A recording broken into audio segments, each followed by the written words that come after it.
Welcome to our reflection episode for episode 18, Authenticity, Showing Up as You, here on Big Dreams and Little Things. Each reflection week will take a moment to slow down, revisit the main episode, and highlight one or two insights that really stayed with us. This is your chance to pause, reflect, and try a tiny experiment together with us. In episode 18, we explore the concept of authenticity.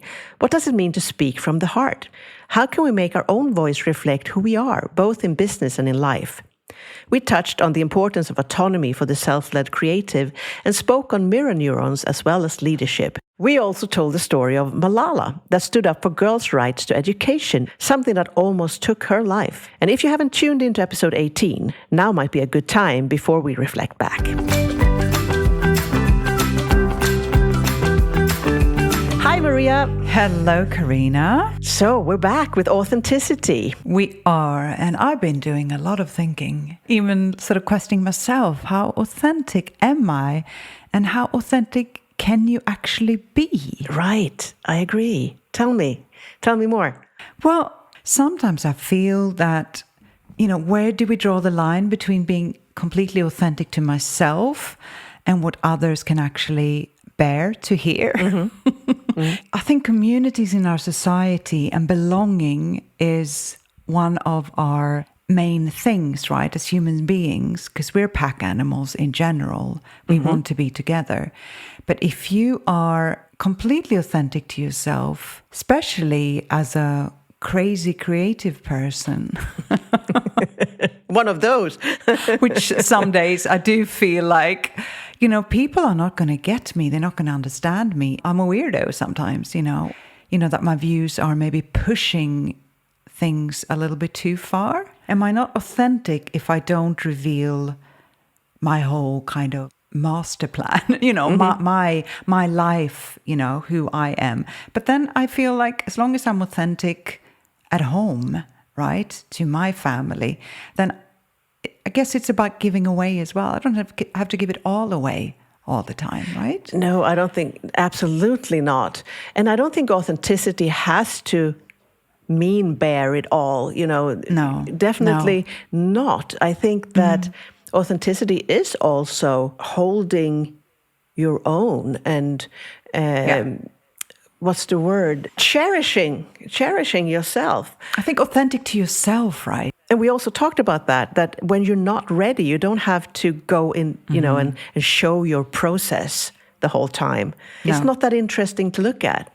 No. Sometimes it is, but... It is, but I have some friends, they bear it all and they expose themselves and they always voice their opinion to the point where they will turn a lot of people away, but they're always so authentic to what they believe in. Mm-hmm. And part of me really admire that. And part of me, as you said, feel like, is it necessary to sort of show yourself naked all the time? No, I don't think it is. I think also it can be admirable. And there are situations like with Malala, she just could not say anything. Yeah. But if I reflect on my own journey, I've done that. I've been there out on the barricades quite a lot for different causes.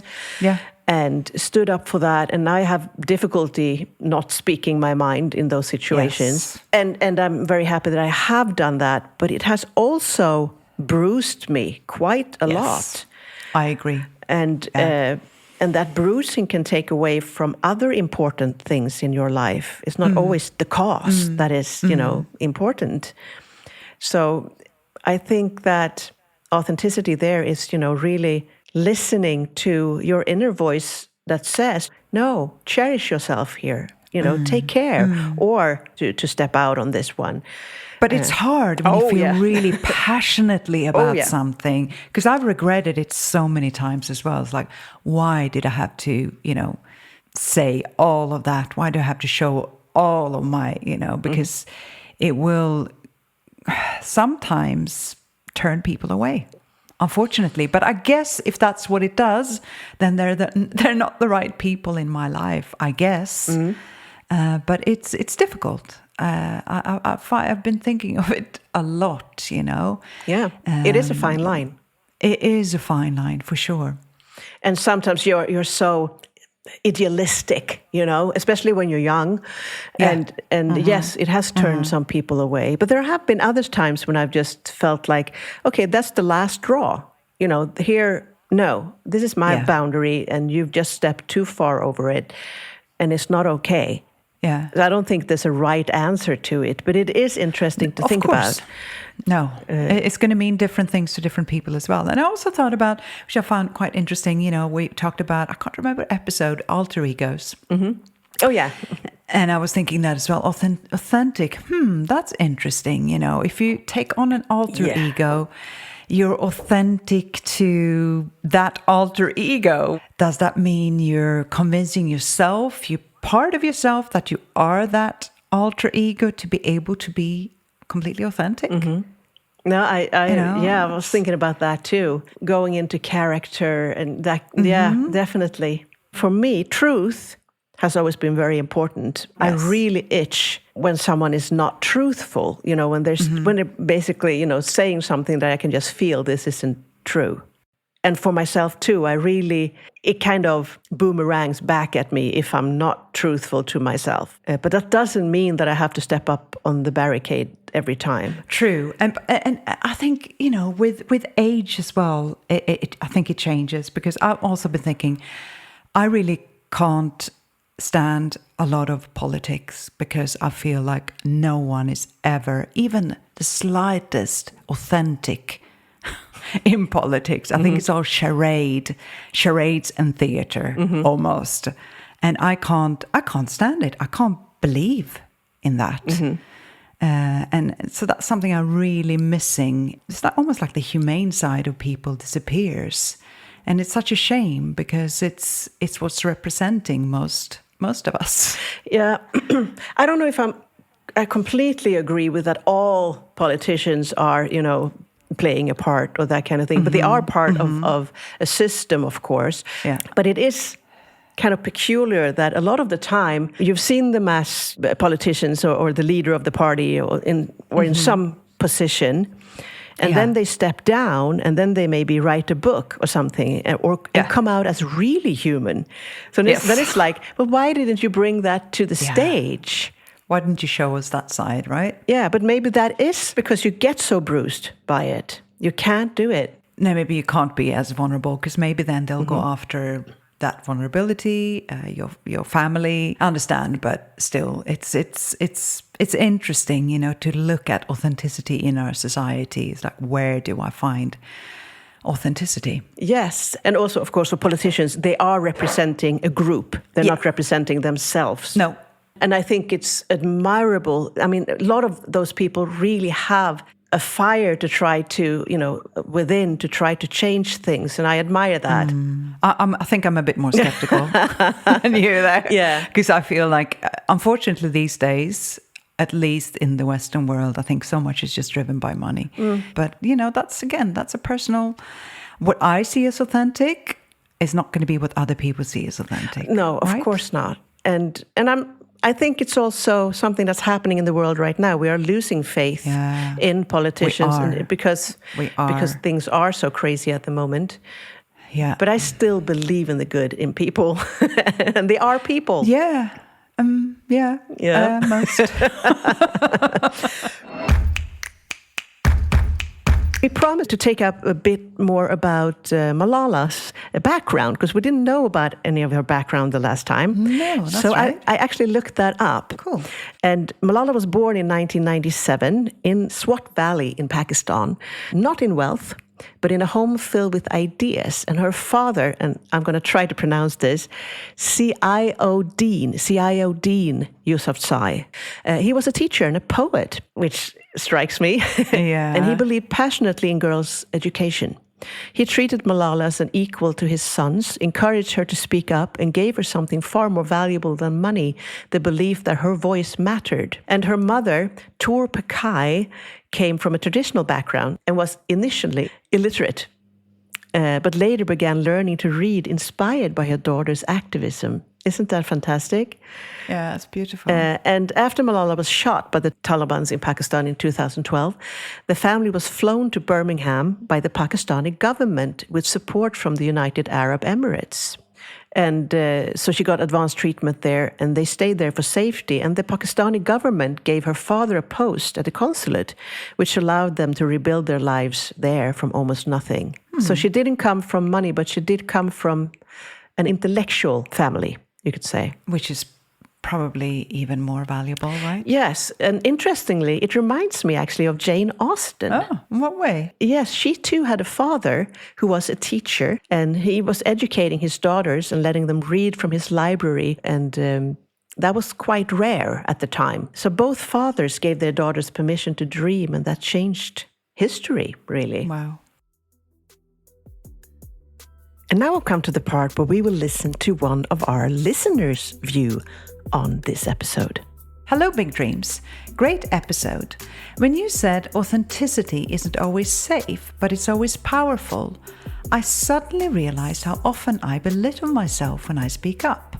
I'll start with, can I just have a small second? Or, this is just a little thought.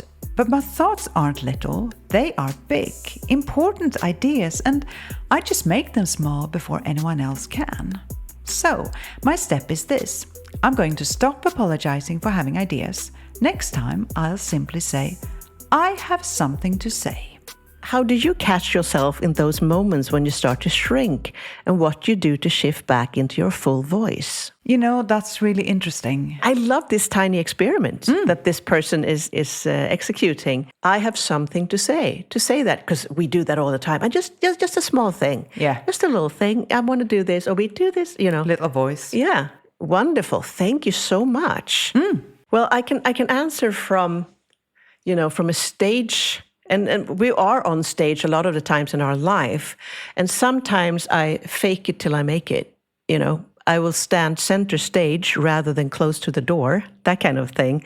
I position myself in a good spot where I feel more secure. And that also signals more security. That could be one thing to do it. And I also think about my voice and try to speak in a clearer voice. Because if I start to speak like this, in a very soft voice, in a little voice, then I won't come across as authentic. And I will come across as being a little bit more unsure. So those might be some things that I would do, and that I would tell singers or speakers to try, don't stand close to the door. Think about it. If you're looking at speakers, when they try to, they start to drift towards the exit. Yeah, right. And it's like, and what that signals is, I want to leave. Right. And we see that body language. Yeah. Tired of starting strong but losing momentum? Ready to stop procrastinating and finally follow through?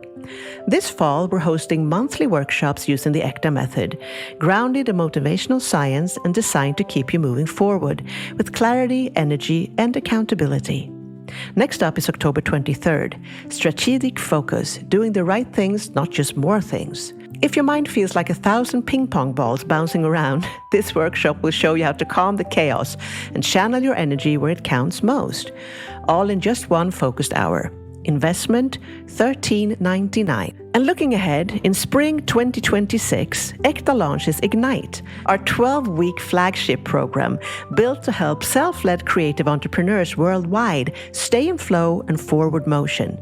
The waiting list is already open. Sign up at ectahub.net. So, Karina, this week you have been blossoming through the eyes of the authors you've chosen. Yes. How is your reading project going? Well, this reading project is actually connecting a lot to the subject of authenticity. Sometimes the universe provides, This week, I've been reading Liz Gilbert's All the Way to the River, and I'm about halfway through that one.